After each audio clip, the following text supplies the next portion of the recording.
विबोधितं भगवता नारायणेन स्वयं व्यासेन कृतं पुराणमुनिना मध्ये महाभारतम् अद्वैतामृतवर्षिणीं भगवती अष्टादशाध्यायिनीं मङ्गत्वा अनुसन्दधामि भगवद्गीते गौरवेशिणीं नमोऽस्तुते विशालबुद्धे उल्लारविन्दाय येन त्वया भारततैलपूर्णा प्रज्वालितो ज्ञानमयप्रदीपकारियाताय ज्ञानमुद्राय कृष्णाय गीतामृतदुहे ॐ श्रीभूषणकरान्नमीरदाभात्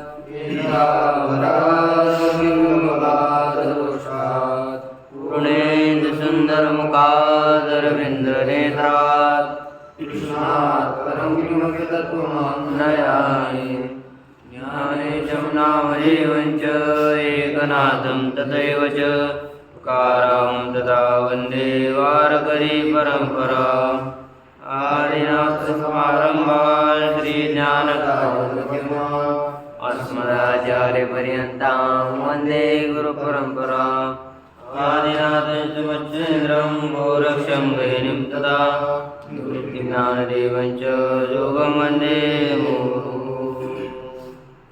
श्री भगवान परमात्मा श्री ज्ञानोबराय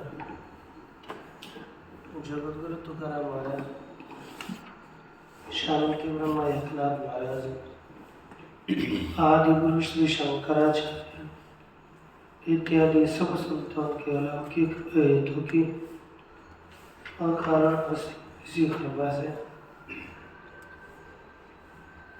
श्रीमद् भगवद गीता के विचार के प्रसंग में श्रीमद् भगवद गीता के चतुर्दश अध्याय के श्लोकों तक हमने विचार किया। यह जगत उत्पत्ति है, कैसे गुरु पढ़ने पर उस साधक की किस तरह का जन्म होता है, ये सब बताया। अब प्रत्येक पिछले श्लोक में तो बताया सात्विक का कर्म का सात्विक फल है, राजस का दुख है और अज्ञान का तमय फल है, और गुणों से क्या क्या उत्पन्न होता है वो बता रहे हैं। सत्वात् संजायते ज्ञानम् रजसो लोभ एव च प्रमादमोहतमसो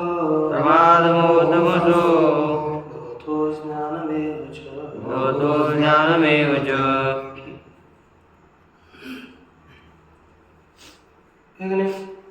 सत्वात् ज्ञानम् संजायते, सत्वात् अर्थात सत्व गुण से ज्ञान की उत्पत्ति होती है। रजसो लोभ एव च, और रजोगुण से लोभ की उत्पत्ति होती है। तमस प्रमादमोहो भवतो अज्ञानम् एव च भवति। तमस अर्थात तमोगुण से प्रमाद और मोह उत्पन्न होता है। अज्ञान भी अज्ञान एवच एव का अर्थ अप्यर्थक समझ लीजिए। अज्ञान भी तमोगुण से ही उत्पन्न होता है।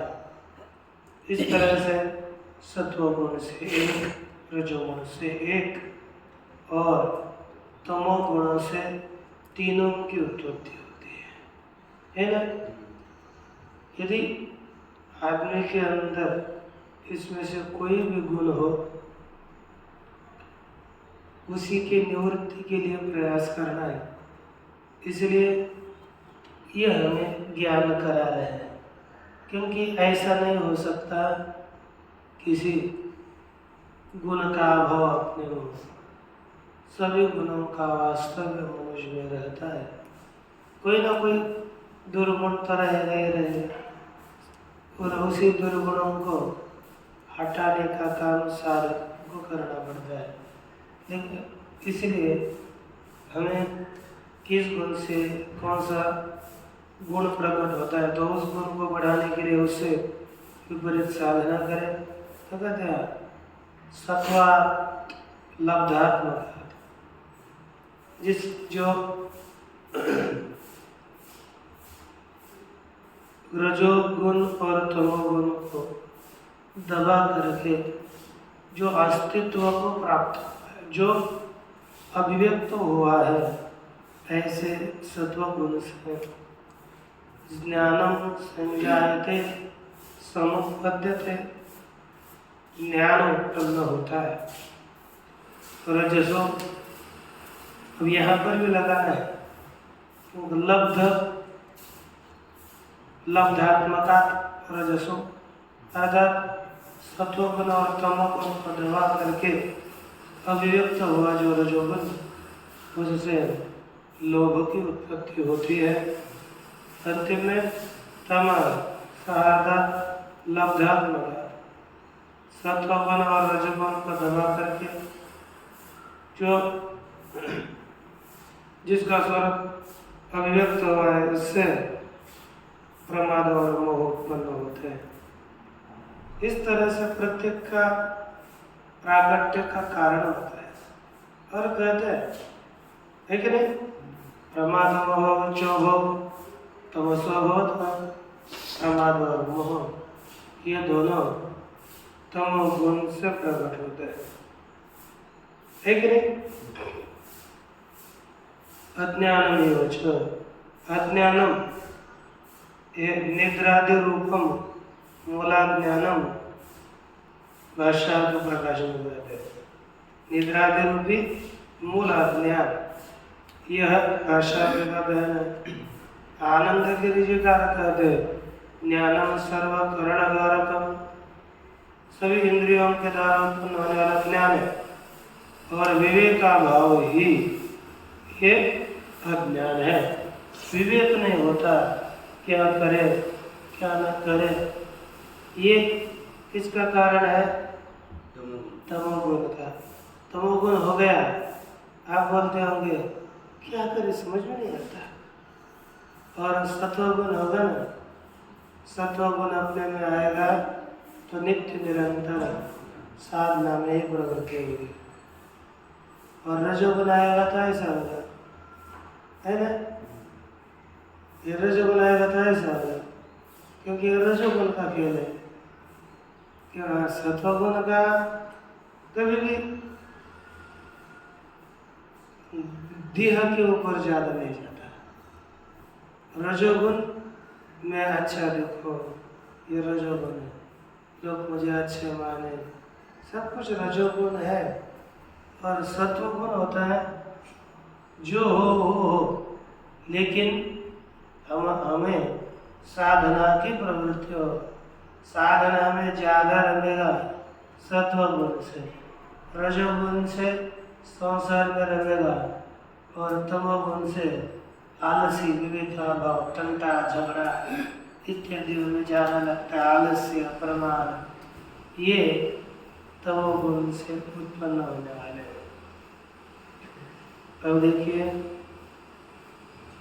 इसमें क्या कहते हैं, ऊर्ध्वं गच्छन्ति सत्त्वस्था, ऊर्ध्वं गच्छन्ति सत्त्वस्था, मध्ये तिष्ठन्ति राजसाः, मध्ये तिष्ठन्ति राजसाः, जघन्यगुणवृत्तिस्था वृत्तस्था, जघन्यगुणवृत्तिस्था, अधो गच्छन्ति तामसाः, अधो गच्छन्ति तामसाः।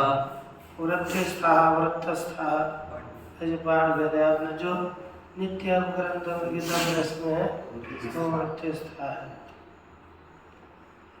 सत्वस्था ऊर्ध्वं गच्छन्ति, सत्व गुण में स्थित हुए लोग ऊर्ध्वं ऊपर ही गच्छन्ति, ऊपर के लोगों में चले जाते हैं। राजसा मते तिष्ठन्ति।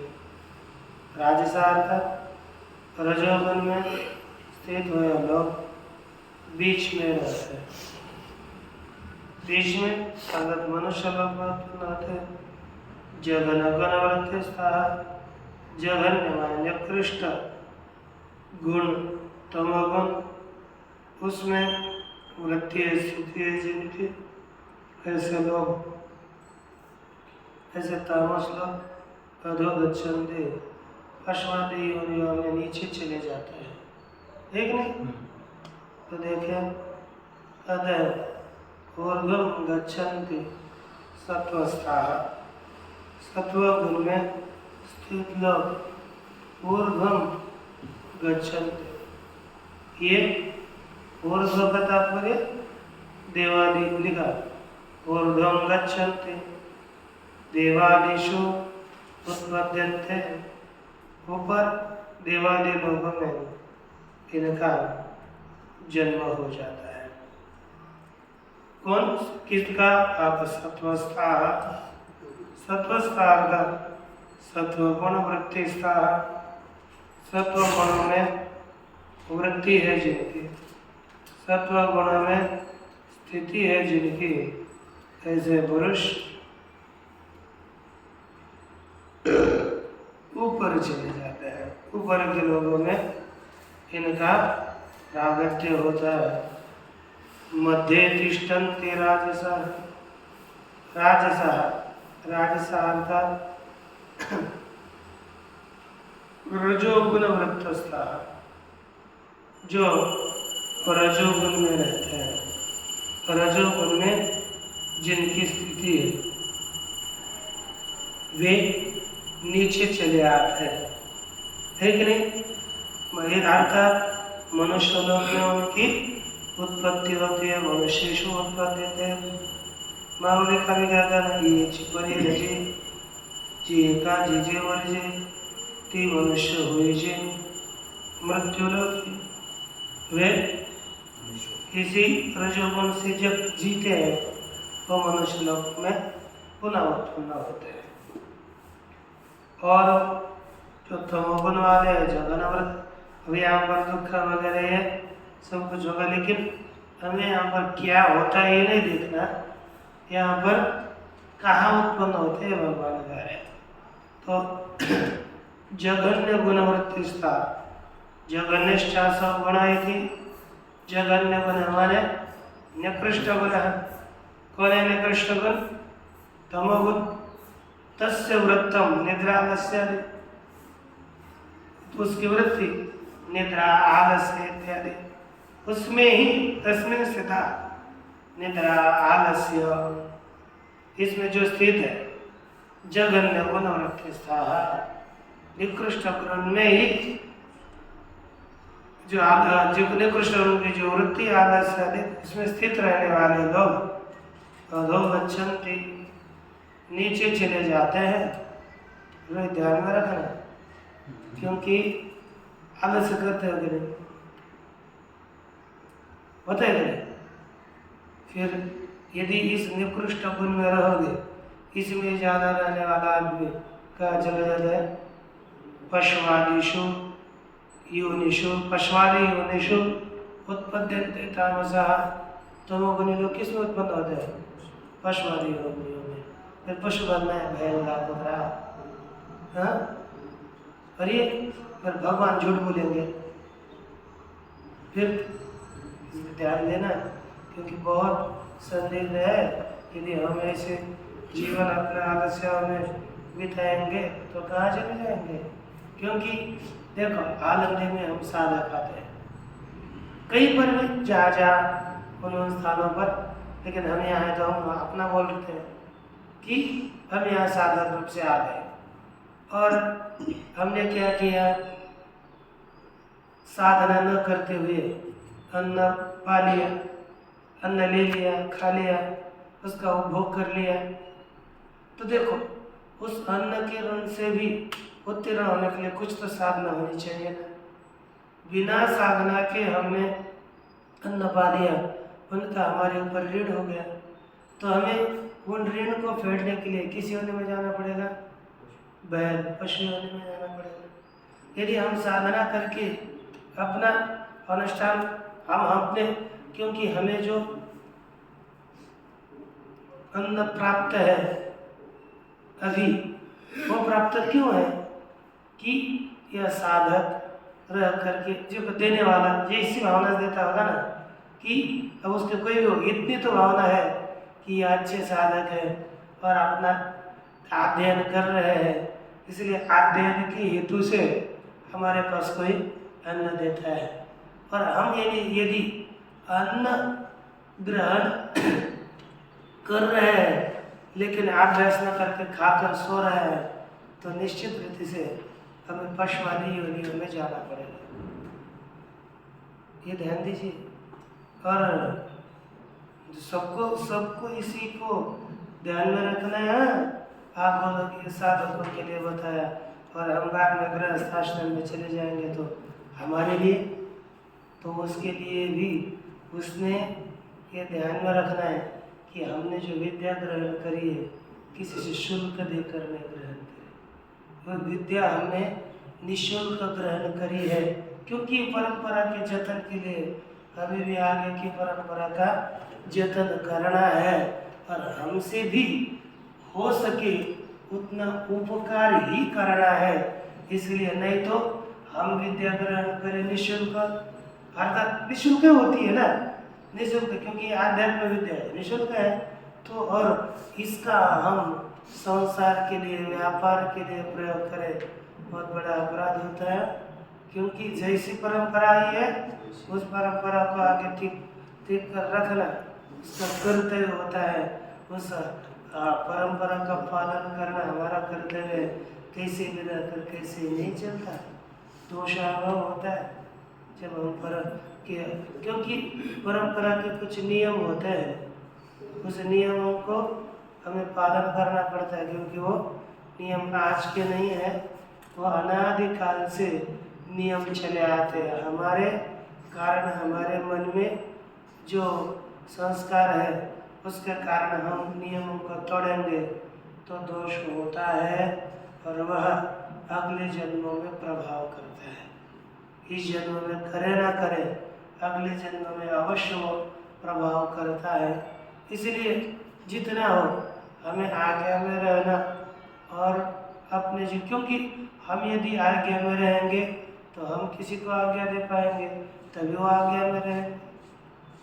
नहीं तो हम ही नहीं है तो बोले आपने किसी को आप उपदेश करोगे या ऐसा करना है वैसा करना है, वो क्या बोले आपने बहुत दिया लगा दिया कि हमको बताने चले, ये नहीं होता ना। इसलिए देखिए अश्वादिषु योनिषु उत्पद्यन्ते, इसलिए लिखा कि आदितया स्थिति तुम्हें ये वालों निमति भोग क्षमी घेति नरक भूमि मूल भद्रा, ऐसे लोग नरक योनियों में उत्पन्न होते हैं।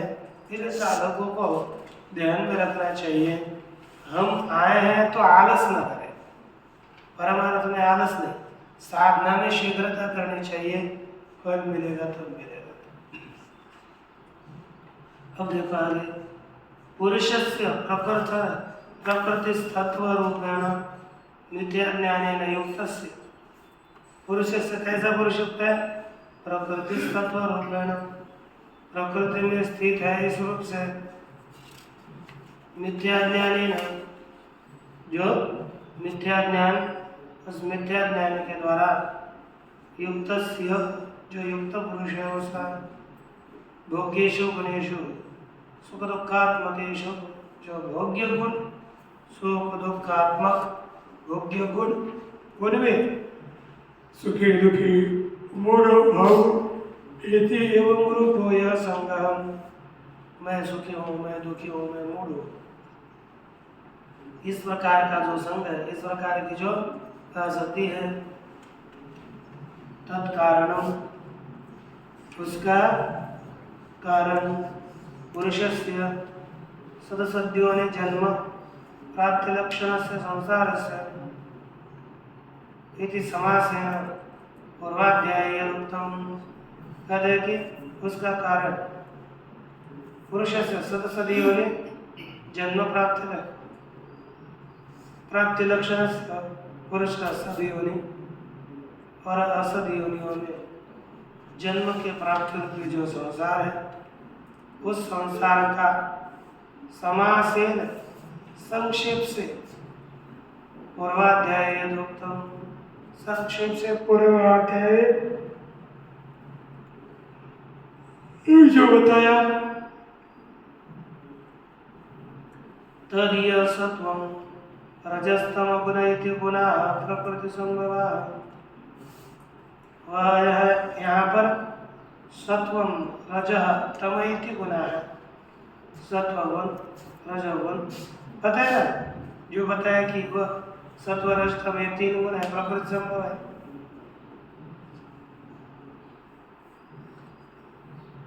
इतियत आरभ्य, इस श्लोक से आरंभ करके गुण स्वरूपम गुणवृत्तम स्ववृत्तेन च गुणानां बंधकत्वम, ये क्या क्या बताया? गुण का स्वरूप बताया, गुण का कार्य बताया, गुणवृत्तेन है ना, और गुण के आचरण से गुणानां बंधकत्वम, गुण बांधने वाले होते हैं, ये भी बताया। गुणवृत्त निबद्धस्य पुरुषस्य या गति, और गुण के आचरण में बना हुआ जो साधक है उनको होने वाली गति, यह सब कुछ बताया। तत्सर्वम मिथ्या ज्ञानम अज्ञान मूलम च, ये सभी मिथ्या ज्ञान है, अज्ञान का मूल है। अज्ञान मूलक बंध का कारण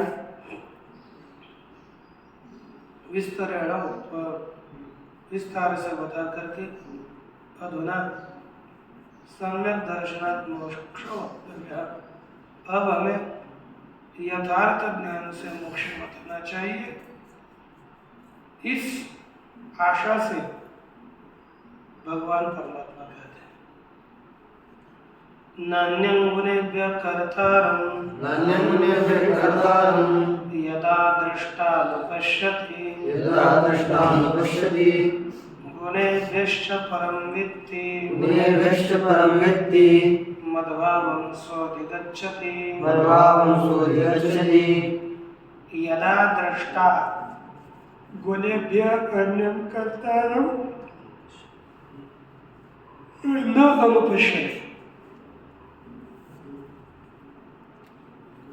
गुणेभ्यः परं वित्ति च गुणेभ्यः परं वित्ति स मद्भावं गच्छति। यदा दृष्टा, जब दृष्टा गुणेभ्यः अन्यं कर्तारं न अनुपश्यति, जब दृष्टा पुरुष गुणों से अन्य, किस गुणों से अन्य कर्ता को नहीं देखता, जब दृष्टा पुरुष गुणों से भिन्न अन्य जो करता उसको नहीं देखता, उसको नहीं जानता, गुण से पर मेरे स्वरूप को जानता है, सह मद्भाव अधिगच्छति, वह मेरे स्वरूप को ही है ना, परम तत्व को जानता है, मेरे स्वरूप को प्राप्त होता है। या अर्थ देखो, अशत नान्यम, अन्य अर्थात किससे भिन्न, कार्यकरण विषयाकार परिणतेभ्य, कार्य और करण और विषय, कार्यकरण और विषय इनके आकार से परिणत हो गए जो गुण, ऐसे गुणों से अन्यम कर्ता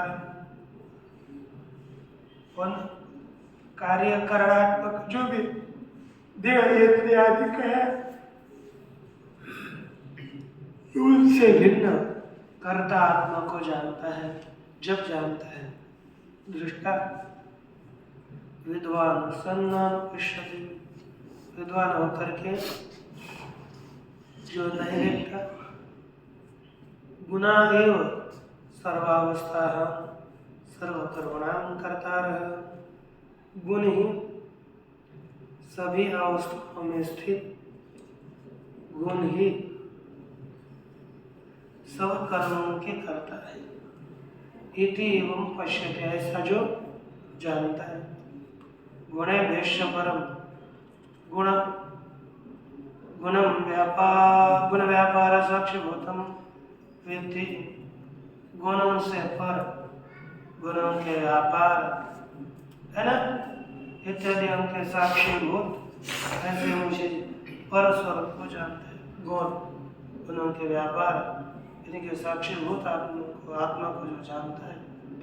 सह मद भाव मम भाव वासुदेवत्वम, वासुदेव सर्व है कि नहीं, वासुदेव ही सर्व है, सब जगह पर भगवान है। इस तरह जो जानता है सदृष्टा, तब है ना, मद भाव में देवचित व दृष्टा मेरे स्वरूप को ही प्राप्त कर लेता है। इस तरह से भगवत स्वरूप की प्रस्तुत में प्राप्ति बताई। और गुणानेतान तीत्यत्रीन्, गुणानेतान तीत्यत्रीन्,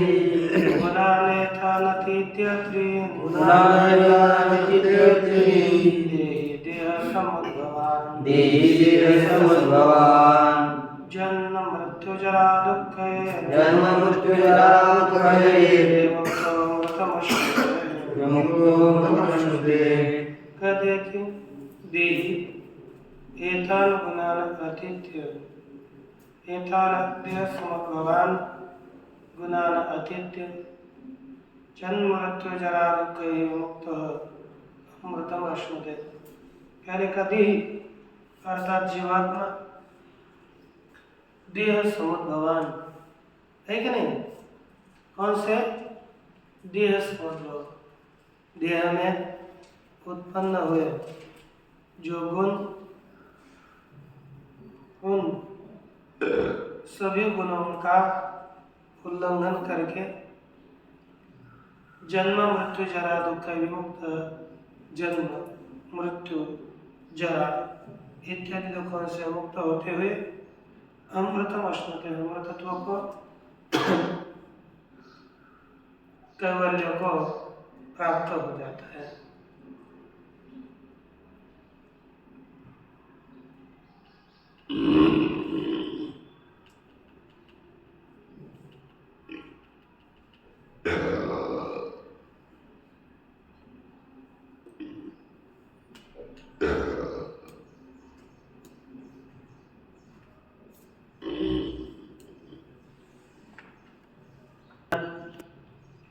एतानि यथोक्तानि, भाष्य में कहते कि इन गुणों को, यथोक्तान जैसे गुणों में थे उस तरह के गुणों को, देहि न देह समुद्भवान।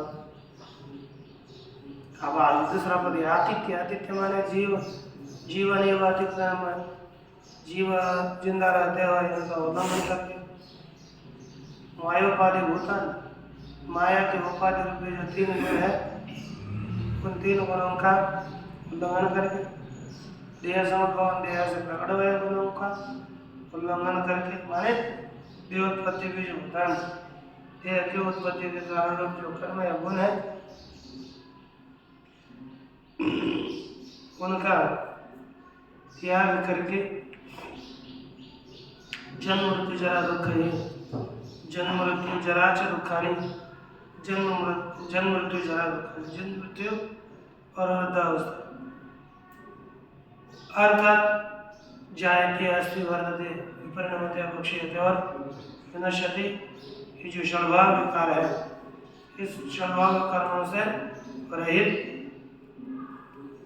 और पुरुष अगर विद्वान है ना, अमृतम अश्नुते, ऐसा विद्वान पुरुष विमुक्ता सन मुक्त होकर मुक्ति को ही प्राप्त कर लेता है ना। ठीक है, जन्म च मृत्युश्च जरा च दुःखानि जन्म जरा दुःखानि तैहि जीवने व मुक्त सन, उनके द्वारा जिंदा रहते हुए मुक्त होते हुए अमृतो अश्नुते एवं मद्भावम अधिगच्छति, इस प्रकार मेरे भाव को, मेरे स्वरूप को प्राप्त करता है। जीवन एवं गुणान अतीत्य अमृतम अश्नुते इति प्रश्न बीजम प्रतिलभ्य, जिंदा रहते ही अमृतत्व को प्राप्त होता है, ऐसे प्रश्न के बीज को प्राप्त करके अर्जुन कह रहा है कैर्लिंग स्त्री गुणानेता नतीतो भवति प्रभो किमाचार कथं चेतां स्त्रीन् गुणानति वर्तते कैर्लिंग स्त्री गुणानेता नतीतो भवति प्रभो किमाचार कथं चैतां स्त्रीन् गुणानति वर्तते।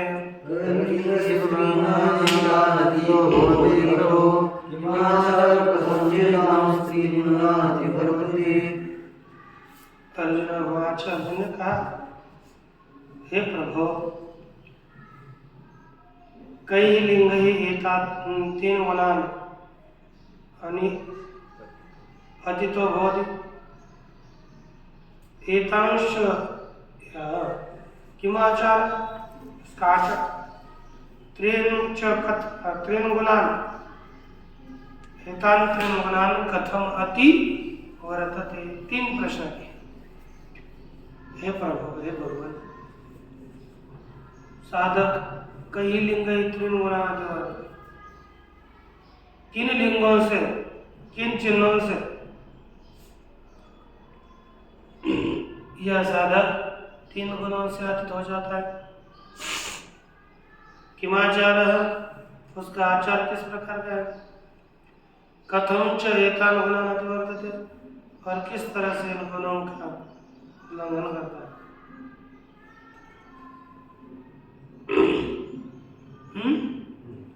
दे दो।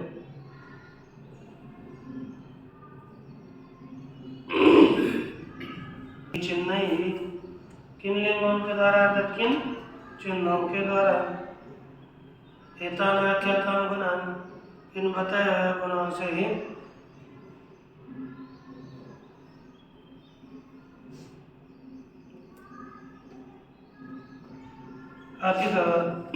अतिक्रांतः भवति। किमाचार कस्याचार यदि किमाचार, इसका आचरण कथम से तीन प्रकार ऐसे उन प्रकार के द्वारा तीन गुणों का उल्लंघन होता है। बताओ, अर्थात अब ये किसका तरह है, कैसे उसका उल्लंघन होता है इत्यादि ये अर्जुन ने साधन पूछे हैं, और इन्हीं साधनों का विचार हमें आज न करते हुए इन साधनों का विचार कल करेंगे, क्योंकि शेष होता है कल होंगे। ओम पूर्णमदः पूर्णमिदं पूर्णात् पूर्णमुदच्यते पूर्णस्य पूर्णमादाय पूर्णमेवावशिष्यते।